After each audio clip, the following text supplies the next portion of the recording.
everybody, this is Denise with PurplePaperParadise.com, and today I'm going to show you how to use Make the Cut to create a shaped card that you could then use to cut out in your eCraft. You'll see on the screen here that I have a shape card that I created earlier using a banana SVG file from Lettering Delights. It's from the Pucker Up SVG set. And we're going to go ahead and create another shaped card similar to this one. And for that, I'm going to switch over to this file here. I've imported an SVG from the Eat, Drink, and Be Hairy SVG set, and it's this little pear with this really cute little mustache on it.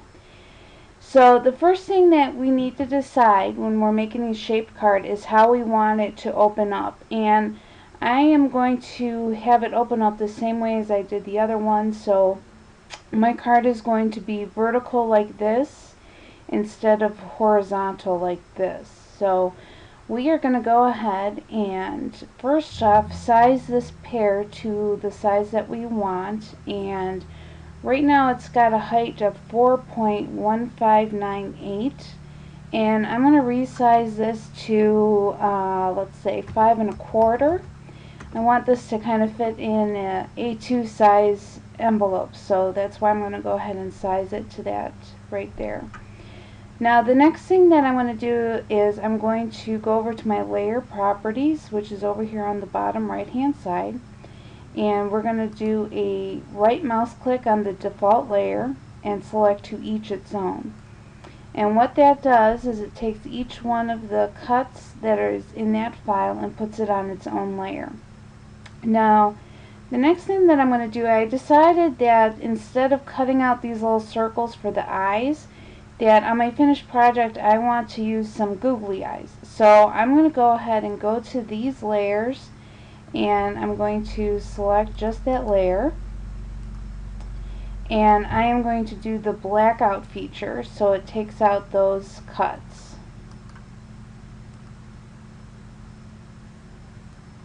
So now you'll see that I don't have any eyes left on this file. And now we're going to go ahead and create the shaped card. But to do that, we really only want to work with the bottommost layer, which you'll see here it says default layer 4.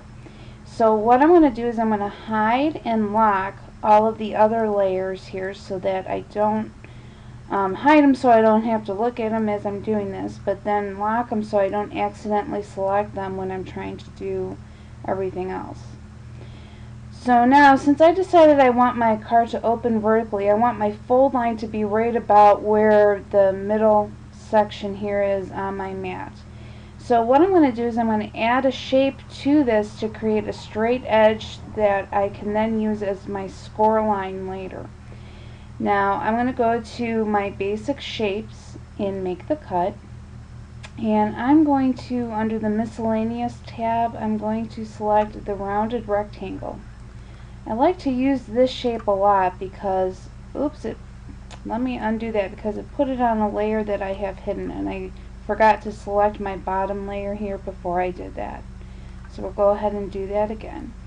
I like to use the rounded rectangle for this because when you weld it, then it gives you a nice point mark where you do your scoring and you don't have to add score lines for it. So I'm going to go ahead and take that over here and get it kind of close to the size I want. I'm not looking for it to be perfect right now because, well, you'll see why in a little bit, but I'm going to kind of get it to about where I want it. And now I'm going to take this and I'm actually going to add a shadow layer to it. And that looks good there. And I'll explain why I did that here in a second, but I'm going to select that original shape that's in the middle there, and I'm going to go ahead and you'll see here that it's all on this default layer and the shadow layer is actually on its separate layer. I'm taking that inside layer and I'm going to put it on its own layer so that I can work with it a little bit better that way. And we're going to go ahead and find that layer, which is here at the top, and we're going to keep that unhidden, but I'm going to select that and the shadow layer, and to do that you just click and then hold down your shift key and click again, And now I'm going to use this to kind of match up my shadow layer with where I want it to be. And when I've got both of them selected, you'll see that I can resize both of them at the same time. So that's the reason why I do this here.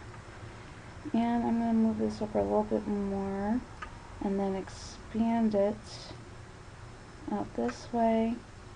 Maybe bring it in just a smidge here.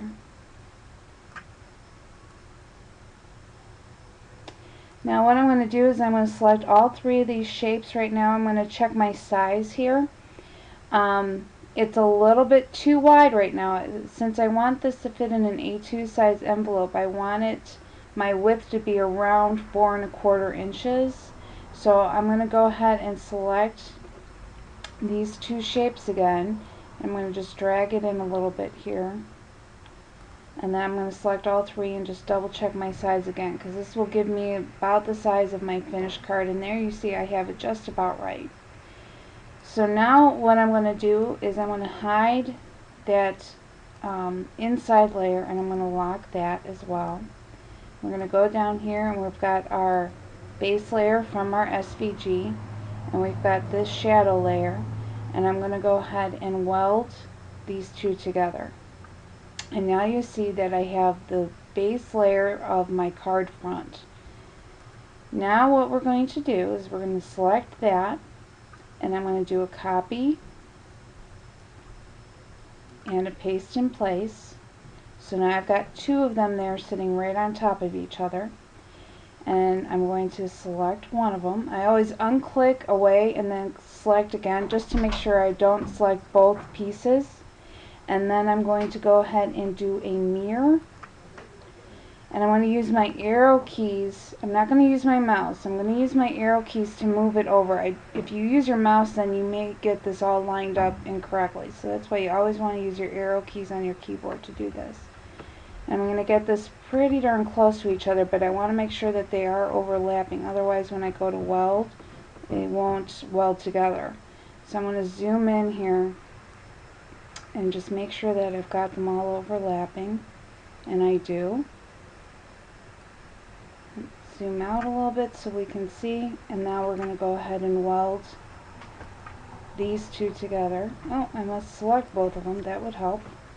Okay, there we go, weld. So now we've got our shaped card base, and then when we unhide and unlock everything, oops, show all and unlock all, you can see now where we have all of our pieces together. I'm going to move that matte layer down so you can see what it looks like when it's underneath the SVG die cuts. And there you can see we have our shaped card. So now all we need to do is select what colors we're going to cut this all out in, and go ahead and get it all cut out. So join me in a little bit and we'll get this all cut out and put together for you.